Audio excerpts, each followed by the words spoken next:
Good afternoon, Ms. Hyde. Good afternoon. I notice you have some documents with you. Could you just state what is in front of you so I know that I might be able to help expedite this if I know what you have in front of you? Absolutely. I have the first digital forensic analysis report I completed for the previous trial. Do you have a date? You have several of them. I do. It's the first one. I apologize. This is the one, I believe it's May. I don't remember the May date of off the top of my head. 2023, May perhaps? of 2023, obviously. Then I have the second one. This was the one that was used in the pretrial motion. December 2024? December 20, yes, that's correct. Very nice. Then I have the third one. This is the final one regarding the phone that was identified as Miss McCabe's. Yes. And then I have the fourth one, which is the phone of Mr. O'Keefe. And then I do have the opinion from State versus Herrera, but if we don't need that, that's fine. Okay, very well. I appreciate you telling me that.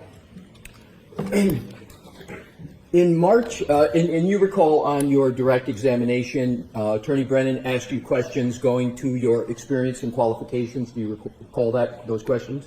Yes, I do.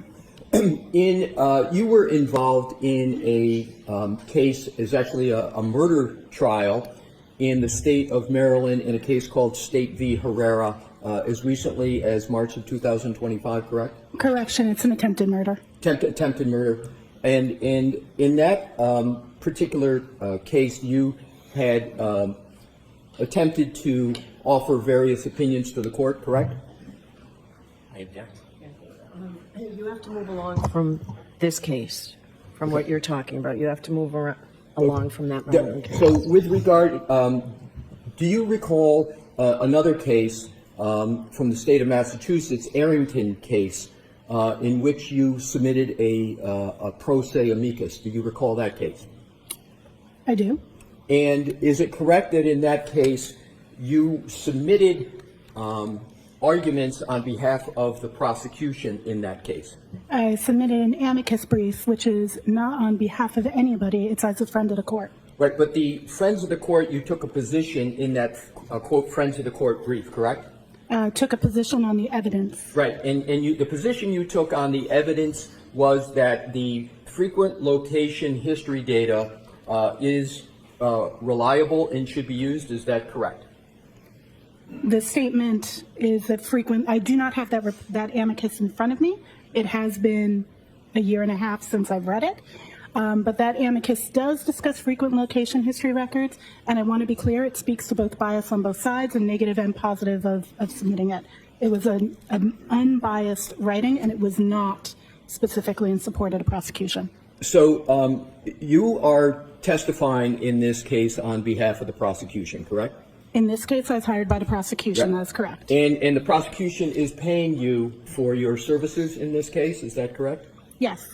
And with regard to this case, you have been paid and have been on this case since May of 2023, correct? That is correct. With regard to the various reports that you have submitted in this case, you have mentioned one which is a report with regard to the iPhone of John O'Keefe. Is that correct? That is correct. And you have, in that report, you have made a statement, have you not, that from 12:20:50 a.m. on January 29th of 2022 and after, there is no indication of interaction with the device. Is that correct? There is no indication of user interaction with the device. There is all received until about 6:04 a.m. when there is again Apple Health data that picks up. I'll ask it again. And you can feel free to turn to page 1529 in that report. Page 15? Page 1529. The report is. Would you like the 50 page of the pages. report or the page NDA number at the bottom? I can do either Oh, way. I'm sorry. I thought you were saying page 15 in the report. No. It's I NDAO apologize. 1529 or page 7, whatever way. Page 7. Okay, Roger. Okay, so page 7, you see there's a heading interactive phone activity, correct? Yes.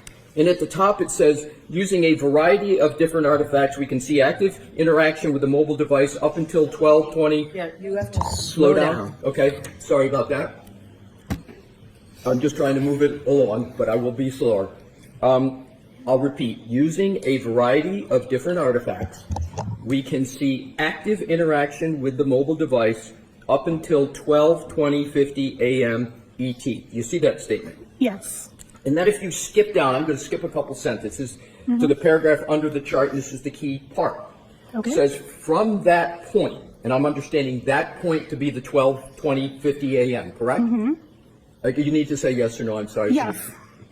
There is no indication of interaction with the device. Did I read that correctly? That is correct. So I am going to, and you believe that statement is correct? Until 6 something a.m. No, I'm sorry. I'm just asking if that statement is correct. Not if you have other information, but is that statement correct? Can you answer that? Ms. Hyde, can you answer that, yes or no? Did I read that correctly? You read it correctly, Thank yes. you. If we could, Your Honor, have a document that is put up already in evidence and publish Exhibit 39. And it will be, thank you. And if we could go to slide 82, please. And Ms. Hyde, if I could draw your attention to the entry that is, it says 3209 under app lock, but we know that the 00 is a 12. So it's 12:32:09 a.m. on January 29, 2022. And I'm going to read what it says in red, and this is a timeline of Mr. Whiffen. You know Mr. Whiffen? I do know Mr. Whiffen. And so he put in red, not us, he said device locked with lock button for the last time. Do you see that? I do. And you know that to lock a phone, you actually have to hit the side button with regard to an iPhone to make it lock. Do you know that? Yes, sir. Okay. And that is an interaction with a phone, is it not? I concur.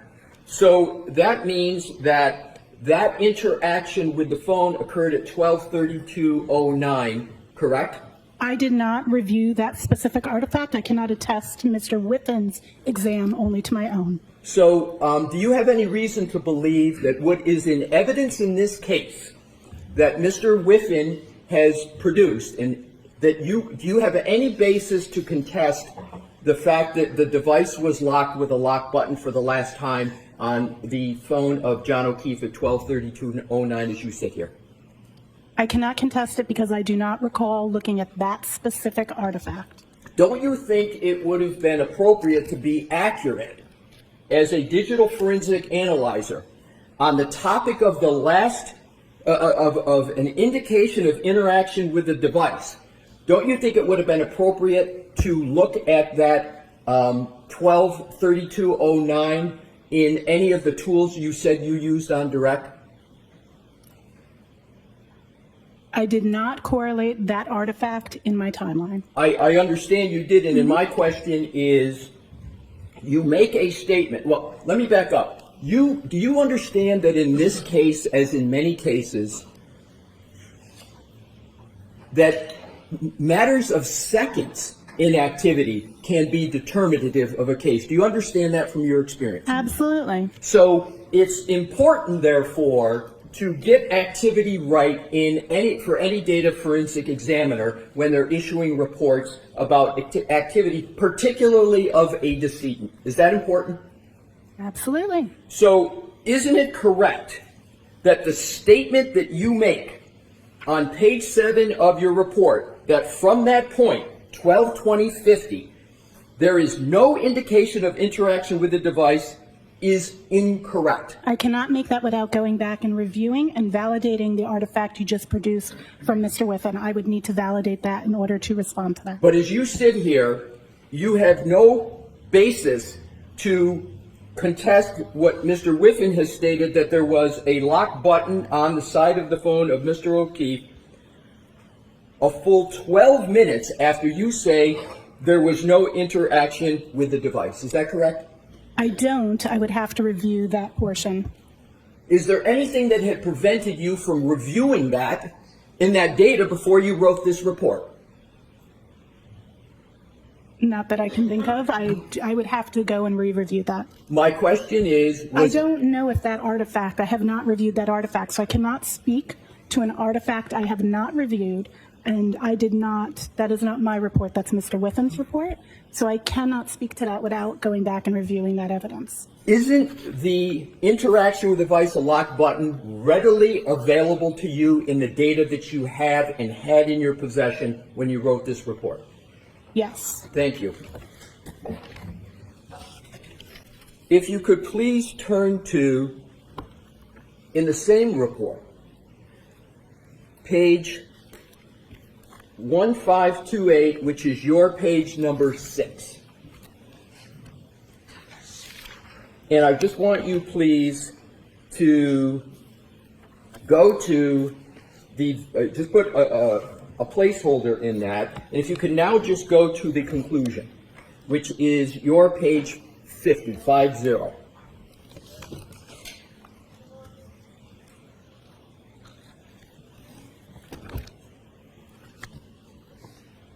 Let me know when you're there. I'm there.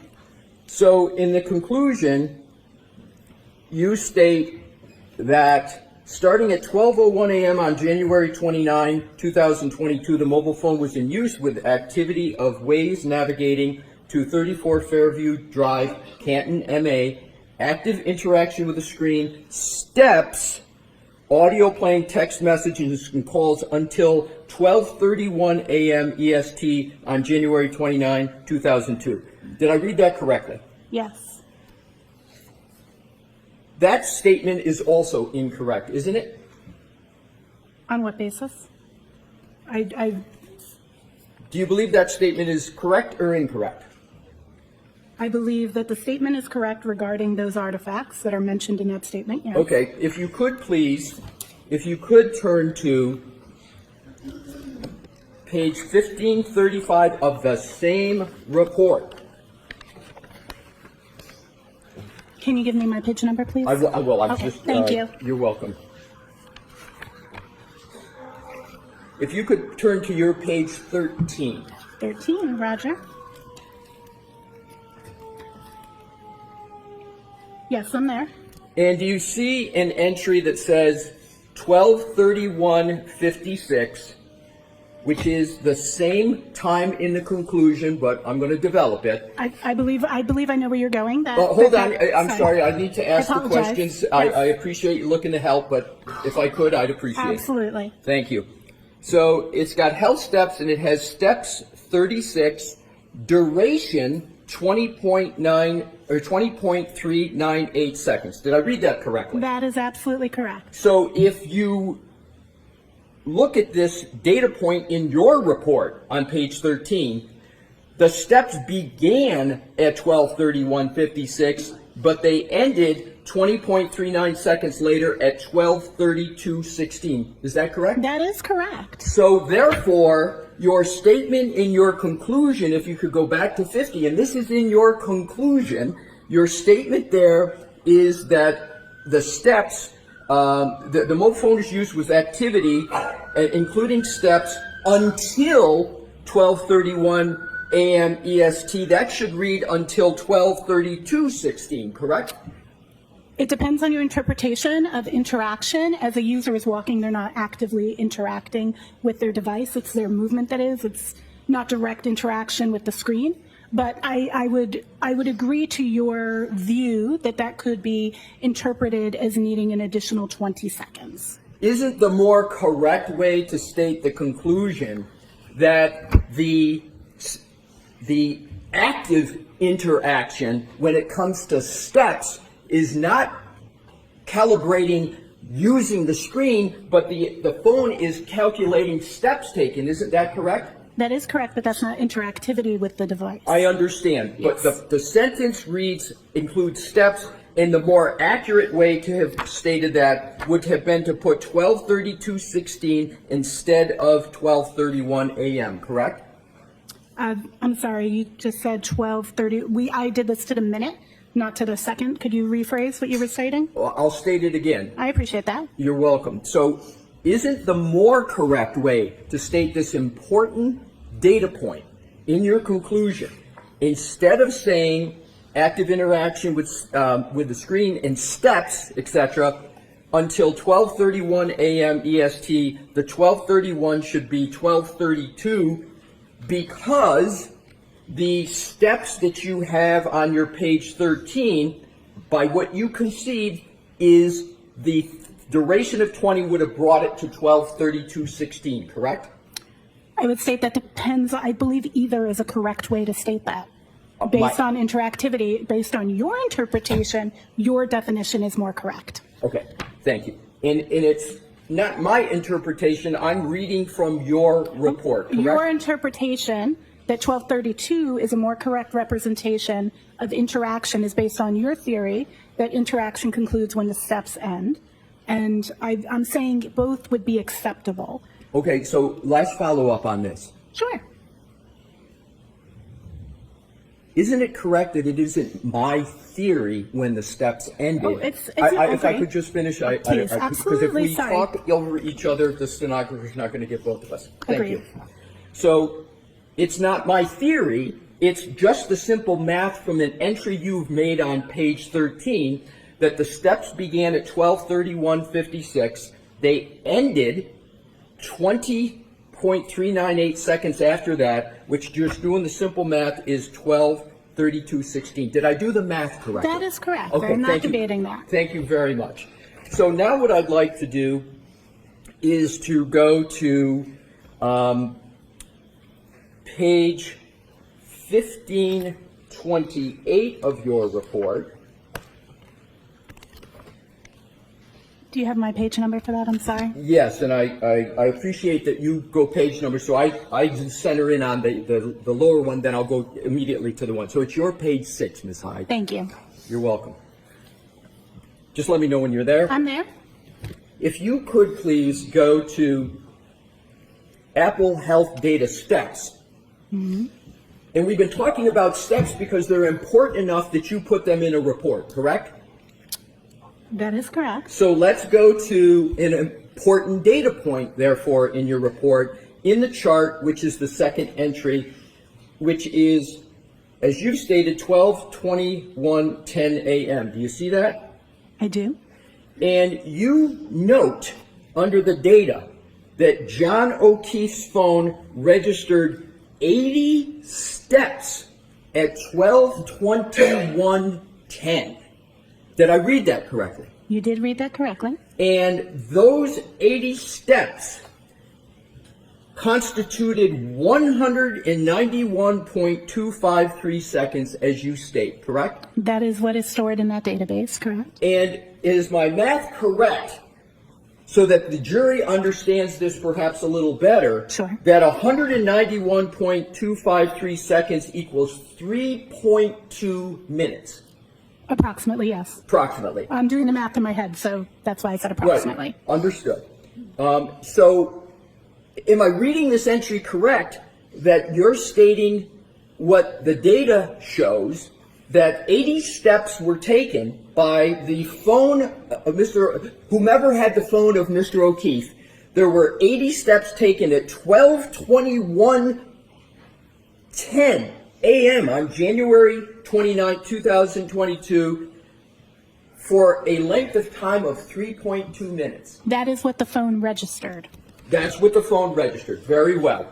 Now what I'd like to do is to turn to the phone of Jennifer McCabe. Okay? And that is, for your reports, you don't date your reports, so I can't give you a date, but it I know, says... it's report 3, I believe, is what you're looking at. Exactly. Yep. It's 3. And there is... Bear with me, I'm accommodating your page reference, and I'll have it soon for you. It is your page 7. And let me know when you are there. I am there. are you aware of an issue regarding the time of an interactive phone activity on Jennifer McCabe's phone at 5:07 a.m.? Are you aware of that issue, and particularly a communication to a person named Coco? Are you aware of that? I would need to check in my report. May I turn to that page Absolutely. for that time? And I do if it see is- an outgoing call to someone labeled Coco at 5:07:21 a.m. And you can tell that because in your report on page 11, you list a 5:07:21 a.m. call to a Coco as outgoing, correct? Correct. Have you discussed that call with any member of the Commonwealth? No. And again, this call is at 5:07 a.m. on January 29th of 2022, correct? That is correct. There is no duration listed for that call. And if you just follow my questions, if you can, yes or no, is that correct? There's no duration yet listed. Correct. So what I want to do is to also note that that omission is not the only omission of durations from this report, or I'll state it differently, let me withdraw that. There is no population of the duration column for any call from 12:14:30 a.m. on January 29, 2022, all the way through this 5:07:21 call, and you don't start listing durations until 8:59:34 a.m. Is that correct? Yes, and explainable. The artifact. I understand Yes. Mr. Okay. Brennan can Sure. handle those on his redirect. Absolutely. So there's not a population of duration of calls after numerous early calls and phone, as you call it, interactive phone activity. Nothing populated in this report until 8:59:34. That's correct? Yes. All right.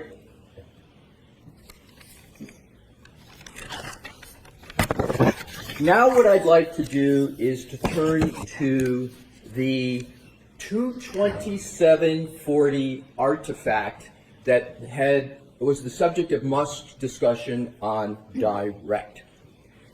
And I am going to refer to that as an artifact. Is that a parlance that is familiar to you? Yes. And if I refer to that as a timestamp also, is that a parlance that's familiar to you? Absolutely. So I can refer to 22740 as a timestamp, and you would find that parlance acceptable. Yes. Thank you. So I'm going to do that. Just to keep it simple, I'm going to refer to it as a timestamp.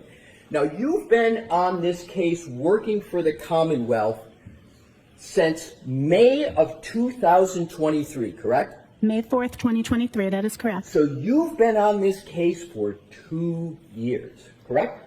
Not actively the entire time. But you started on this case in May 2023.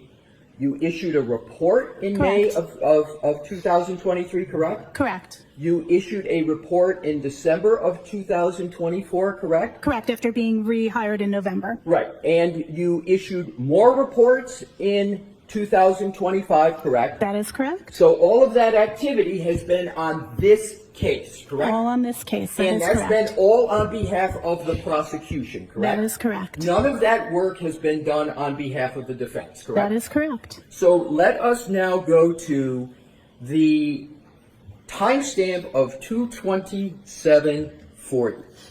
Your opinions on what is the meaning of that timestamp have varied from May of 2023 until today. Is that correct? No, that is incorrect. Let's cover that issue. Sure. Let's turn to your May 2023 report. Isn't it correct that the report and your findings were pursuant to a request from Detective Lieutenant Brian Tully. Correct. And how many interactions have you had with Lieutenant Detective Brian Tully on this case approximately? I really don't know. I'd have to go look back at email and call logs. Is it more than 5? Yes. Is it more than 10? Yes. Is it more than 20? I don't know. So somewhere between 10 and 20, would that be fair? Again, I'd have to review my call logs. I'm not But it going to was test. more than 10. More than 10, I'm sure. So the issue was your use of various forensic tools that revealed a timestamp, 2:27:40 a.m. timestamp on January 29, 2022. Is that correct? Is that a fair characterization of an issue you looked at? Correct. So if you could go to page 5 of that report. And I would ask that you go to the last paragraph that starts with "in the instance of the Google search," and let me know when you're there. I'm there. So it reads, "In the instance of the Google search, house long to die in cold, that was recovered from the write-ahead log associated with the X browser state DB SQLite database with the timestamp of 2:27:40 a.m. was marked by Celebrite as having this timestamp and being deleted." Did I read that correctly? There. Yes. So you use the words that Google search, "house long to die in cold," was associated with the timestamp of 2:27:40 a.m. Isn't that what your words are in this report? In that database, they are associated. That is correct. Right. And in terms of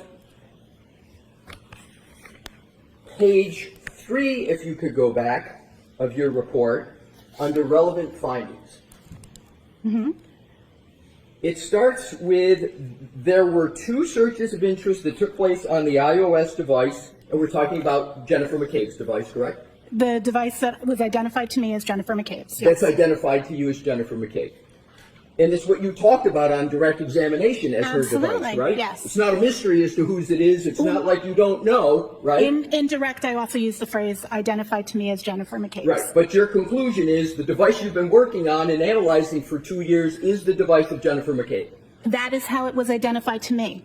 Do you have a different conclusion as to whose device it is? I always am very, very careful that I did not assess the ownership. That was information that was given to me, not information that I personally assessed. So are you uncertain as to whether the device you've been working on for 2 years is the phone The of Jennifer McCabe? device that I've been working on for 2 years is the device that was identified to me by the Massachusetts State Police, Detective Tully, as belonging to Jennifer McCabe when I began working and received that device, as stated in the evidence analyzed section on this same page. So let's go, and we're talking about, again, to get back to the center of gravity, we're talking about a timestamp of 2:27:40 a.m., correct? That is correct.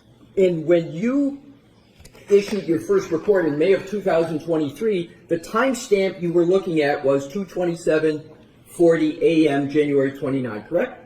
I was looking at multiple timestamps associated with the same 2 searches. Right. So what I'd like to do, you said multiple timestamps. What times are in the multiple category? What I was tasked to do was to look at the times, the Google search history, I'm sorry, not Google search history, the Safari history, which includes Google searches, associated with those 2 search terms within that 12-hour period.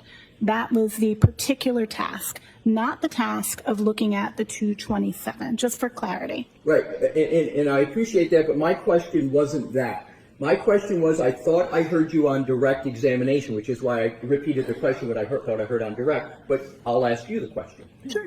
You looked at and talked about on direct 2 potential times for a Safari search, which includes Google, one of which was 2:27:40 and the other one was 6:23 a.m. Is that correct? I analyzed the meaning of those two timestamps. Right, so we're just talking about two times, 2:27:40 and then 6:23. Is that correct? So you are only talking then about the one that we're also talking about 6:24 a.m. Okay, so we got Eastern time for clarity, because some of these records are in UTC, some are in local.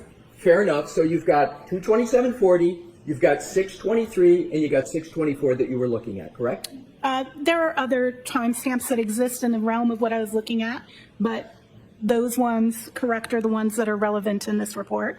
Exactly, and that's what we're talking about. Okay, We're just talking about this report. Yes. And so if you look under relevant findings, at the very bottom paragraph, you say, second sentence, a Google search for how long to die cold at approximately 11:23 a.m., and then how long TIDIE in cold took place at 11:24. That is in UTC. I apologize for not having the timestamp format there, but that is the UTC time. The UTC time equivalent in Eastern Local Time would be 6:23 and 6:24. So to be clear, in your report, you wrote 11:23 a.m. and 11:24, and you didn't put UTC next to Correct. it, did They you? should. You are correct. That should say UTC. That is a typo. And there's a significant difference between 11:23 and 2:27:40, correct?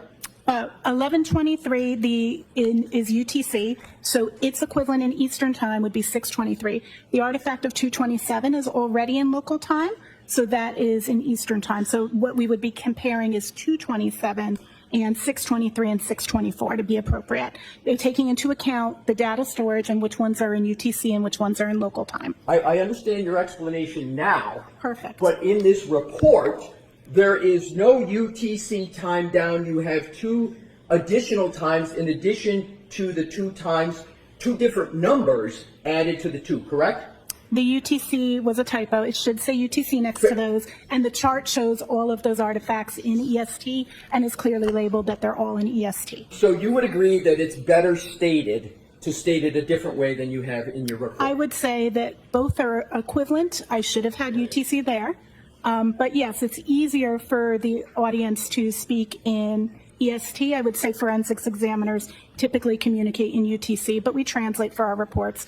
And I should have either communicated that in EST or included UTC. I will definitely contend that.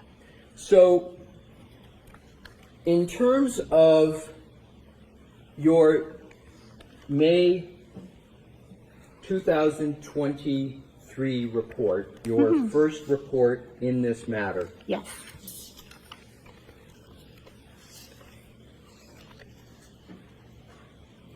you on page 5, in the sentence underneath the block paragraph state, in the instance of the Google search, house long to die in cold that was recovered from the write-ahead log associated with That's correct. the X browser stage with a timestamp of 2027:40 a.m. was marked by Celebrite as having this timestamp and being deleted. Did I read that correctly? You read that correctly. Now let's move ahead to page 7 of your report. Up at the top above conclusion. Importantly, at this time, you state, testing shows great inconsistency with timestamps parsed from this file. It is, however, definitive that the page existed in a tab. Correct. While a definitive reason as to why the timestamp is listing the time of 2:27:40 is unknown, the time is inconsistent with the timestamps associated with the same search. Did I read that correctly? You did read it correctly. So as of May 2023, you said the definitive reason as to why the timestamp is listed as 2:27:40 is unknown, correct? I'm just asking, is that what you wrote? Unknown. I believe that the wording here is, sorry. I know I do use the word unknown. It says while a definitive reason as to why the timestamp listing is the time of 02/27/40 is unknown. Sorry. So you use the word unknown, your word in your report. Yes. Okay, so now what I'd like to do is to go on to the first proceeding in this matter. Do you remember giving testimony in a proceeding about a year ago under oath? Yes, I do.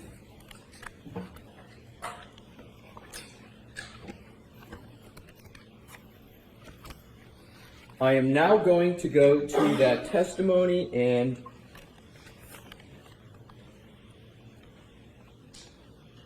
if at any point you would like to have a copy of that, if Your Honor would like, I will do it, but I'm going to start and then we'll see how it goes.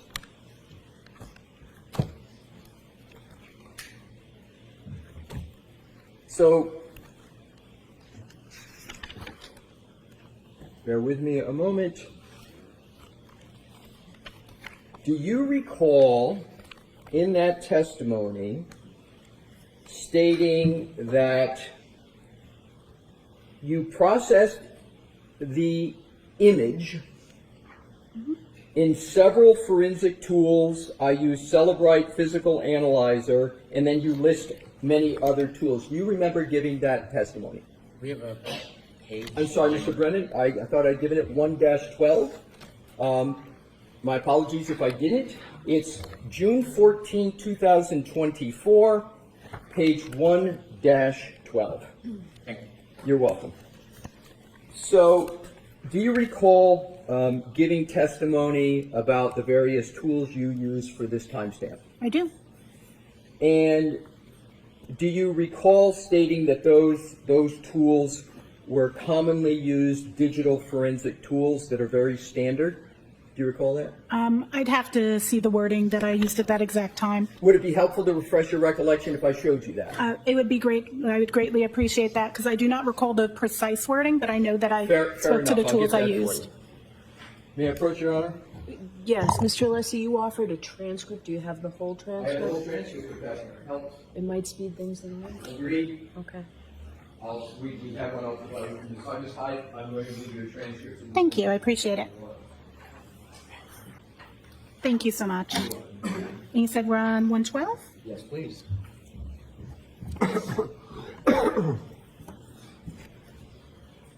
113, I see it. I see it's highlighted on the copy, so I Right, figured so that's what I wanted to do, the reason I said 112 is that's where I Oh, started with my sorry. previous question. So I'm not going to repeat the question, but just to orient you, so you have a fair context for the questioning. Fair. So I started at the bottom, 112, now I'm moving to 113, and I'm starting with line 7. Do you see that?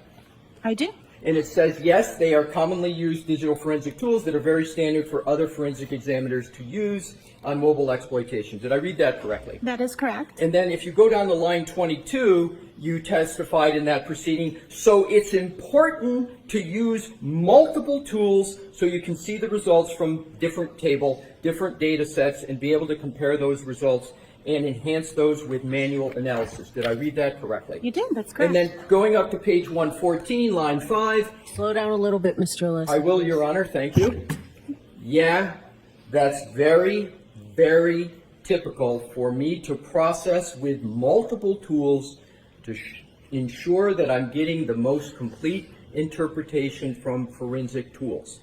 Of course, you go beyond that with your analysis, but it's absolutely pertinent to that. Did I read that correctly? That is correct. And then lastly, for this section at page 114, 17, the Sanderson tool is meant to look at specific type of data structures called the SQLite database.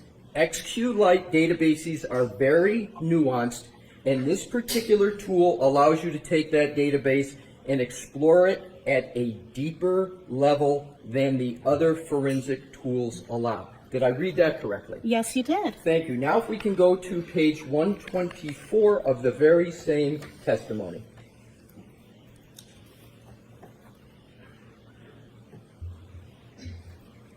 And feel free to go back a page just so you can see to page 123 that the topic is the 2/27/40 timestamp associated with house long to die in cold. Do you Can I see- have a moment just to review and get context? Absolutely. Thank you so much. Page 123:13, but if you need to go back further, feel free.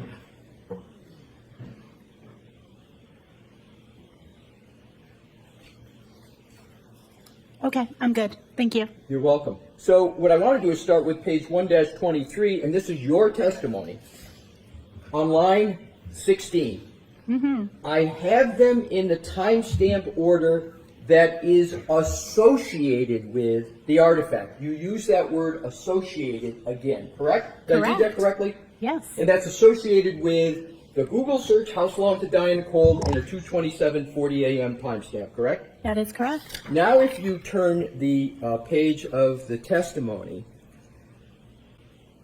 you state back then that on page 124, line 1, the browser state DB is an artifact that speaks to when tabs are moved. So when you're using your browser and you open different tabs, you may have a search that this time pertains to the time that the tab moved. It could be lots of things. Did I read Correct. that correctly? You did. Not one thing, you said it could be lots of things, correct? That is correct. And then you go on in line 10, and you talk more, and then you go down to the bottom.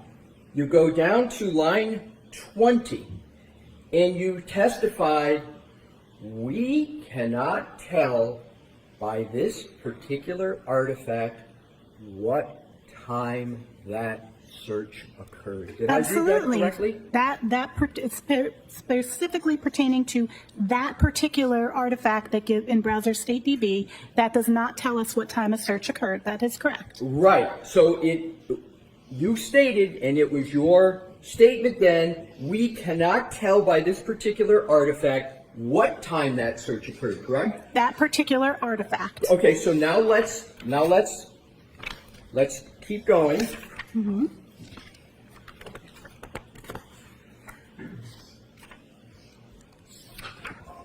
If you go to page 129 of this transcript,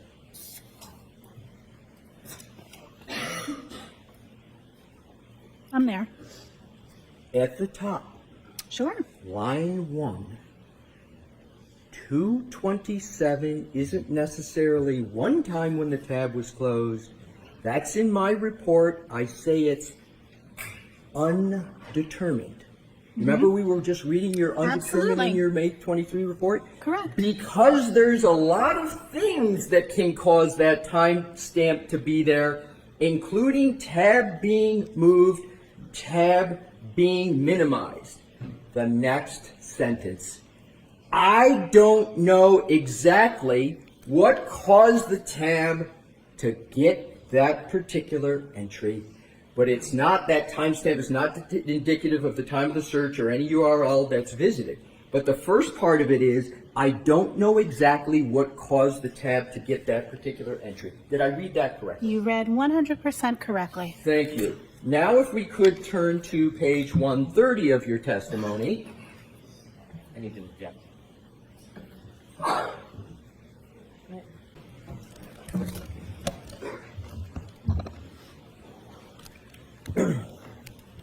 Thank you for your patience, Ms. Hyde. Absolutely, sir. What I'd like to do is to go back to your testimony in the first proceeding, and we can go back to page 1-30. I am there. Thank you. So I am going to go back just because there's been some time and give some context. So we're talking about the 2:27:40 a.m. timestamp, correct, at this page location? We've been talking about that for several pages. Yes, that's correct. You're absolutely correct. We've been talking about it for several pages, and bear with me. I think this No may problem. be either the second to last or the last. So there you testified with regard, this was when you're referring to an artifact. You've agreed that timestamp is a fair synonym. You say on line 5, that means it wasn't in the regular database, it was in the write-ahead log. And to Celebrite's credit, that tool actually parsed the write-ahead log and displayed it where the other tools did not. So did I read that correctly, number one? You read it correctly. So am I correct that here, what you're stating is Celebrite was actually showing the 2:27:40 a.m. timestamp at that time during your testimony in the first On proceeding? that date, that is correct, Okay, yes. so I just wanted to establish that, and you were Absolutely. giving Celebrite credit for actually showing that timestamp at that time of 2:27:40 at the time of your testimony back in June of 2024, correct? That is correct. Okay, so now let's go to page 1-36, 136, you said? 136, yes. Thank you. And on line 12, you note that so Celebrite and Magnet Axiom, and then you elaborate, both Celebrite Physical Analyzer, which is a specific tool, right, of Correct. Celebrite, and Magnet Axiom, another specific tool, correct? Correct. Both have file system viewers that then have SQLite database viewers. And you, skipping down to line 17, you talk about they don't allow for deep analysis of the write-ahead logs, which is why in my analysis I use the specialized Sanderson forensic browser for SQLite, correct? I read That is correct? correct. So is it fair to say that what you did up to this point in June of 2024, with regard to the 2:27:40 a.m. timestamp on January 29, 2022, you applied a variety of tools to analyze the issue of when did the Google search occur, that you used the words associated with a Safari Google search, house long to die in the cold? There's a little bit of wording I would correct there if that's okay. Right, but so let me see if I can ask the question That'd be a great. different, more simple way. Thank you.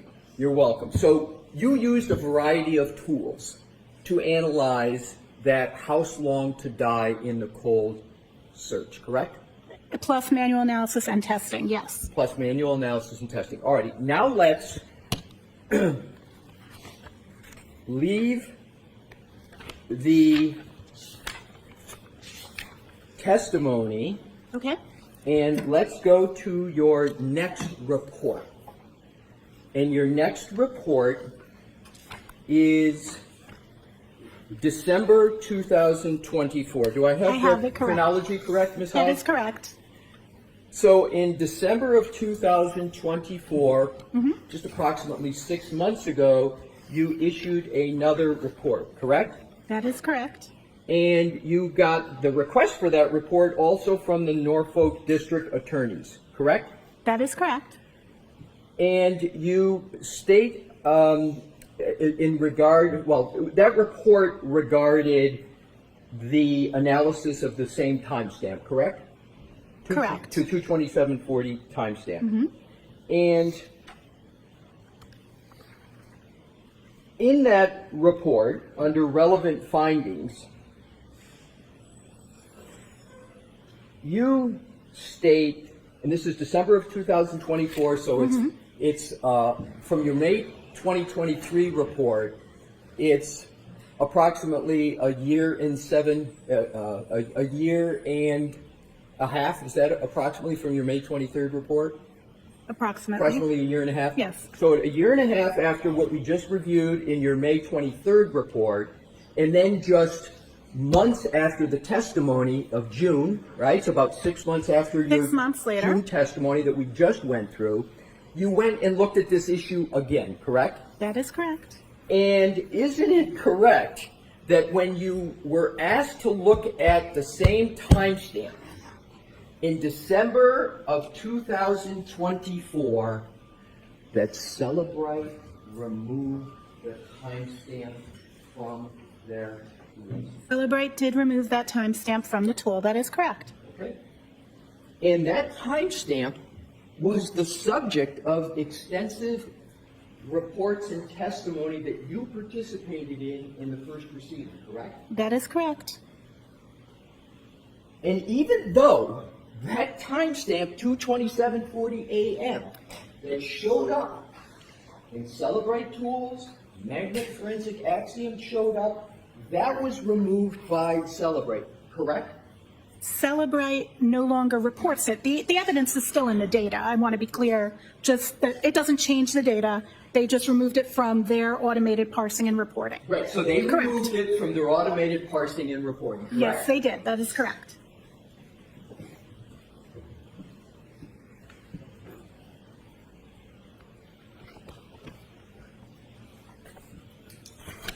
However, your former company, Magnet Forensic Axiom, still shows it. Yeah. Magnet Axiom Forensics currently shows it as a carved artifact and still shows that and gives a description in their artifact reference guide as to what they believe causes that artifact.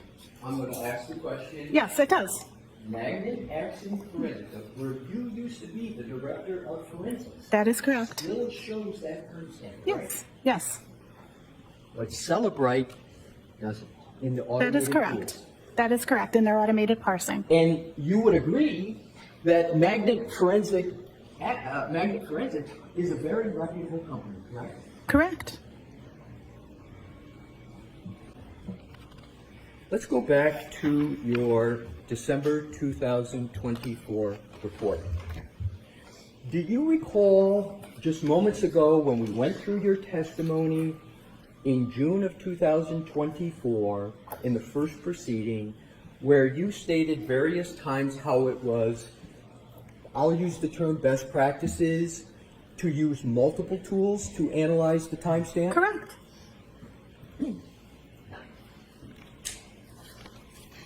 And you used many tools back then to analyze that timestamp. And you testified to those many tools on your direct examination, correct? Correct. Yes. However, in December of 2024, when you returned to analyze the 22740 timestamp, how many tools did you use to analyze that timestamp? Can you give me just a number? How many tools? At least 4. Well, in your report, let's go to your report, what your report says. Mm-hmm. So in your report, you state that under relevant findings, do you not, that review of data from Celebrite shows that the artifact of a Google search from a Safari suspended state tab with the search term house long to die in cold, and I'm going to skip over, in addition to my own previous report, no longer shows a last visited timestamp. I think that is not clear. The skipping there makes it sound like my report no longer shows that, and that's not what's That's a fair statement. That's a fair statement. Let me rephrase it this Thank you. way. You're welcome. In this report, Mm-hmm. you speak about Celebrate release reports, correct? Are you referring to the Celebrate release notes The that come out? release notes at the bottom, Perfect. right? You referred Yeah. to that? That's correct. And that release note states that Celebrate has removed the timestamp value from records, and I'm assuming that's a reference to Celebrate's. Celebrate no longer parses that result. That is the statement in this report. Correct. Right. And so I'm going to go to page 4 of your report. For sure. I'm there. And I'm going to go down, all the way down to the conclusion. In that report, is there reference to any company other than Celebrate in this entire report? Is In there? this report, no. Okay, thank you. Now let's go to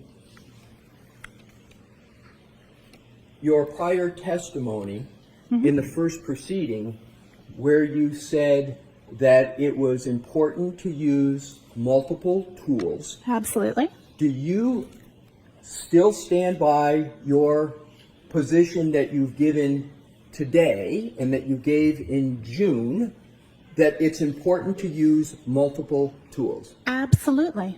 Now let's go back to the issue of the extraction of Jen McCabe's phone.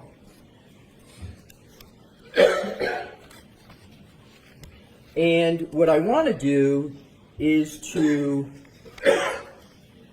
cover a concept and see if I've got this correctly. Are you familiar with the phrase Apple source codes? I'm sorry, can you please repeat? Absolutely, no worries, sir. Are you familiar with the phrase Apple source codes? Apple's source code? Absolutely, yes. And isn't it a fact that Apple keeps its source codes proprietary, meaning very few people have access to it? That's correct. It is closed source is the term we would use. Closed source. That would be the term of art, correct? And they keep it so close that they call it closed source. And it's not just Apple. Lots of tools are closed source. That just means that the code isn't available like it would be for the tool I mentioned earlier, iLeap. That's an open source tool. Anyone can look at the code. For Apple, we cannot go look at the code that makes your phone run. That's correct. And isn't it the case, and I refer to that as the MB postulate. It's a shorthanded, but I don't need to have you refer to it that way. I'm sorry, could you repeat that phrase? I was unfamiliar with it. I'm going to skip it. Okay, I'll thank just you. go on. Basically, the concept that Apple has source codes that are closed sources. So I just refer to them as Apple's closed sources. Wouldn't the best information about when a search occurred, what it's associated with, wouldn't the best information be in the Apple source code to answer that question? It is acceptable in digital forensic science and in accordance with the NIST Science Foundation papers to conduct testing to determine how the functionality of something works. You do not need access to the source code to be able to speak to an artifact. My question isn't that. My question is, isn't the best place the best place to go is to the Apple source codes themselves, or are you saying these physical analyzer tools are just as good and the information they pull is just as good as an Apple source code? Those are very, those are incongruent statements. Apple's source code is not a healthy way to do an examination because it would be so onerous, and we do not know the level of documentation, we don't know the language. That is not necessarily the most effective way to determine what data is. Forensics tools parse results of how data is. They don't interpret them. The examiner interprets them and provides meaning. And I would like to state that those three things should not be conflated. They are very individual concepts. I think you misunderstood my question. I probably did it because that's what I was seeing. My question is this. Isn't the best source for information about data in an iPhone contained within Apple source codes? Not necessarily. Because that doesn't operational performance is a better source in a practical sense to being able to determine what something is, as opposed to zillions, and no, I don't know the number because it's closed source, lines of code that may or may not have different levels of documentation. Apple themselves wouldn't be able to, any individual there who has access wouldn't know every feature of how every element works. Testing through the methodologies described in NIST is the accepted methodology in our science, not reviewing the source code. I'm going to try it a different way. I understand what you're saying is, if I got it correct, you correct me. Are you saying that these physical tools make it easier to interpret and view the data? I did not speak about the tools at all in the statement I just made. Okay. I spoke about manual testing and checking the functionality and what results. Parse tools, again, these are three separate concepts. The concept of code and actually reviewing code to make a determination is different from parse tool results, is different from doing testing and validation. Those are separate concepts. They should not be commingled as if they equate to each other. So have you ever learned of, have you ever spoken with Mr. Whiffen? I have spoken with Mr. Whiffen historically, but not since the term of this trial. Okay. Have you ever spoken to Mr. Whiffen about whether the Apple source codes are the best source of information about topics like timestamps? Have you ever spoken? That's just a question. I have not had that conversation with Mr. Whiffen, no. Okay, all right. I want to move on to, and do you regard Mr. Whiffen is a reputable, Mr. Whiffen is a reputable forensics examiner, and I've actually reviewed his work in other instances and peer-reviewed his papers. so you have regard for his reputation? I have regard for his reputation. I'm sorry, we have to wait for each other to Oh, talk. yes, I'm because of the sorry. It's all right, no worries. So you have regard for the opinions of Mr. Whiffen generally, correct? Absolutely, yes. And you believe he has a solid reputation, correct? Absolutely, that is correct. Now let's turn to the History DB database. You are familiar with History DB? History DB, are you familiar with that phrase? I am familiar with that phrase. Okay. Do any of the house-long searches appear in the History DB?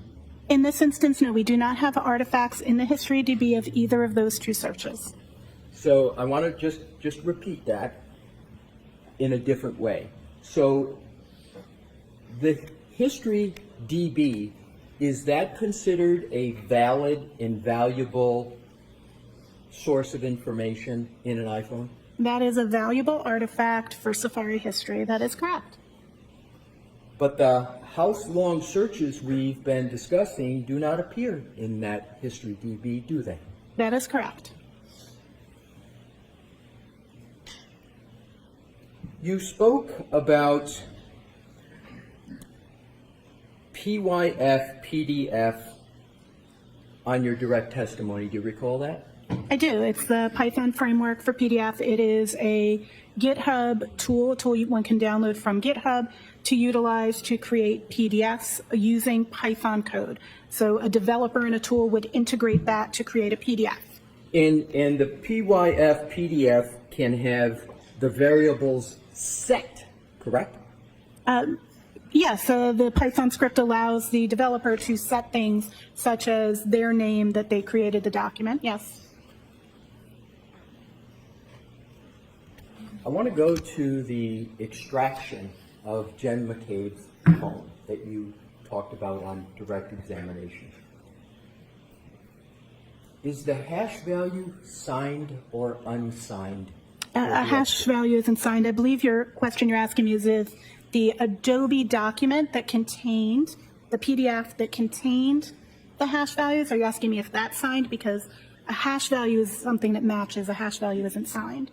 Let me ask it this way. Is there any hash value associated with Jen McCabe's phone that is unsigned? That is not a valid question. I apologize. We don't refer to hash values as being signed or unsigned. We would refer to the PDF that contains that value as being signed or unsigned.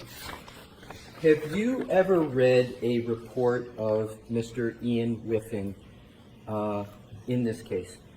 I have, but I have to be clear, I have not read all of Ian's reports. I've only read some, so I don't know if I read some of his earlier reports. Do you recall reading a report of Mr. Whiffen where he references a hash value being unsigned associated with the iPhone of Jennifer McCabe? Can I see said report so I can validate if I did or did not? I'm not sure based on just that, because I wouldn't use the term hash value being signed.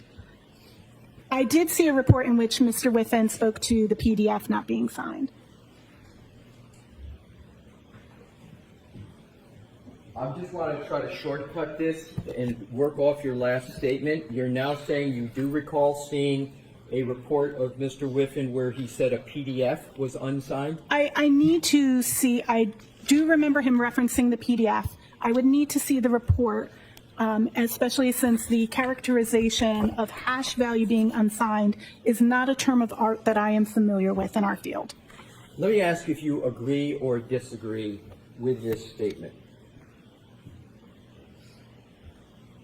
This value can be used to compare with the original hash calculated at the time of extraction in order to validate the extraction data. However, this requires authentication of the original hash value, which is not possible with gray key extractions, as the PDF containing the extraction hash value is unsigned.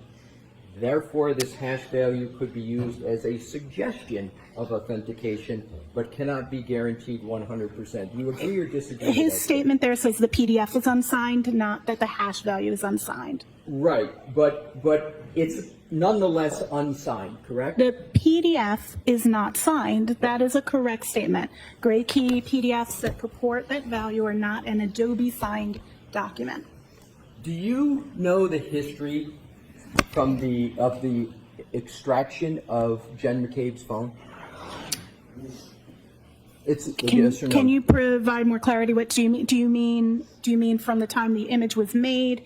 Do you mean from the time the device was received? Because I don't know the information pertaining to the receipt of the device into evidence, and then I only have the documentation of the image forward. So I want to be clear about what period we're talking about. It's an excellent point, and I am going to follow up with some questions. Okay. In an extraction, doesn't the extraction from a phone start with the raw data, raw image? You tell me, when someone brings a phone in, what's the first step that gets taken in order to do a full file extraction? What's the first step? It depends. There's got to be steps with regard to network isolation. I need to know if the device is AFU or BFU at that point. So I don't have that information from this case, if that is the question. I get from the image forward. So what I'd like to do, and this may be my last section of questioning, I'd like you to describe the ideal situation as to getting the most reliable data from an iPhone from the start. What's the most reliable way to do it? I would say the most reliable way is following the recently released SWIG-DE Scientific Working Group on Digital Evidence document on best practices of evidence handling, preservation, and imaging. I may have that title slightly out of order, but it is the document released this January. And tell me what that is. Sure. In that, the first thing, from which point are we starting? Are we starting like extracting the data using a tool, or are we talking on scene, taking the device into evidence? The latter. Okay. So the first thing you're going to do is you're going to ensure that you are isolating the device. This is also going to depend on condition from the network. So typically this would be done with a Faraday enclosure in a best practice. However, there are alternative ways of isolating from the network, such as disabling all of the communication protocols, such as Wi-Fi, airplane mode, etc. The next step, once you've isolated, but prior to, you also want to make sure you're continuing battery stat. So if a device is on, you want to keep it powered on. If it's off, you want to keep it powered off. That's a general statement. So the best way to do that is to attach a battery charger. Just like when your battery runs low, you plug in a charger in the back of these battery packs. We do that with that before we put it in the Faraday bag. A Faraday bag is an enclosure that blocks signals from coming to the device. This is so a remote wipe command couldn't be sent, or so that more data isn't received to the phone, because phones are live and constantly obtaining data. So we're going to have it with a battery pack in a Faraday, presuming it was on. Again, I don't know the status of this device. The next steps are going to depend on what state that device is, and what make and model that device is, and what the current support for that device is. There are multiple types of extraction methods of phones. In the modern day on iOS, a full file system image, what we had on the devices in question in this case, is considered the gold standard because it has the most robust information. So at this point, the next question is what's the best image type? And that's going to depend on if we have a passcode or if we don't have a passcode. If I could, Please. and I'm going to allow you to continue. Yeah, please. I want to break it down for the jury. So what I now want to do, you've stopped at a certain point, but you've talked about securing, what I would call securing the phone, right? And then making sure that there's no data swiped. You talked about airplane mode, Faraday bag, Faraday box, right? Do you know whether any of those protocols were followed for either the iPhone of Jen McCabe or John O'Keefe? As I mentioned, I was not there for those processes. I don't have documentation of it. As mentioned, what started where my receipt of the device is from the image. Exactly. So you don't know. I can't testify to processes I did not or was not available or aware of. Fair enough. But do you have a little bit of hint as to whether the phone of Mr. John O'Keefe was properly secured in airplane mode, a Faraday bag, or a Faraday box, based upon your own report of the iPhone of John McCabe? Can you determine that from page 5 of your report? Obviously, there is data signals that are still being made and created. I believe that is what you're referring to. So the assumption is that I don't know at which point a Faraday bag is employed, but I also want to be clear, I don't know when, I don't have information outside of the digital forensics realm about this case, so I don't know precisely when the phone was taken into custody by law enforcement. Fair enough. So assume that Mr. O'Keefe was deceased around the latest 9 a.m. on January 29th, 2022. Isn't there activity on that phone, health data activity, up to around noon of January 29th? Health data activity would continue to be reported regardless of if the device was isolated from the network or not. Health data has to do with the movement of the device, so if the device was being moved even within a Faraday bag, that data would still be populated. How about location data? Location data is unlikely to be reported in a device that is Faraday enclosed, but I do not know what location data you're referring to, so I cannot speak in absolutes without having a better reference to the artifacts in question. If you're saying it's in my report, I'll look at it, but again, I never knew when the phone was seized, so it was not part of my initial analysis. Do I have permission to look at that time now? Thank you, Your Honor. So, bear with me, it's a big report, as you know. It is a big report. And it was at the bottom of my stack. Pardon me? All right. It was at the bottom of my stack. I had to lift up the other ones to find it. All right. So, Your Honor, may I assist and point her to a page? Sure. That'd be Thank great. you. If you could turn to that report on your page 47 and continue on to page 50. I do see incoming data that is consistent with the device not being Faradayed, such as the receipt of SMS messages, notifications from Ring, etc. So, the iPhone of Mr. O'Keefe was not secured in the manner you described before we got to this, as would be the best practice with regard to getting the most accurate data from a phone. That is, once it comes in, that it's to either be put in airplane mode, Faraday bag, or Faraday box. Is that correct? By your own report, you see activity. I do see activity. It was not Faradayed. Faraday prevents wiping of the device and additional data. So we actually, in this instance, it doesn't appear that the device was at risk of wipe because it was not wiped. And we actually have more data because we get to see the data that continue to come into the device. I'm not saying that's in accordance with best practice. I'm saying that that's what I see based off of what you just had me reviewing the data.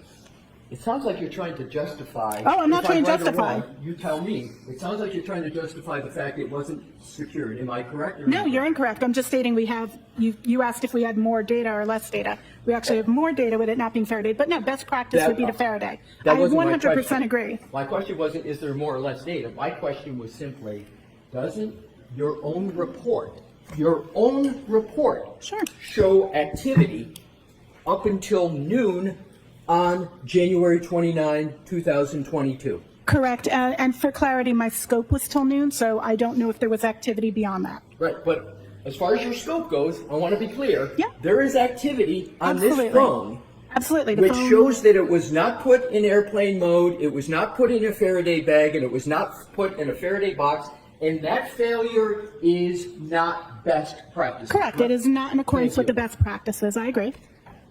I would have Faradayed it. Thank you. So, If I, That's, presuming that's all okay. things. I have no further questions. Thank you for answering my questions, Ms. Hyde. Thank you for your questions. Have a great day.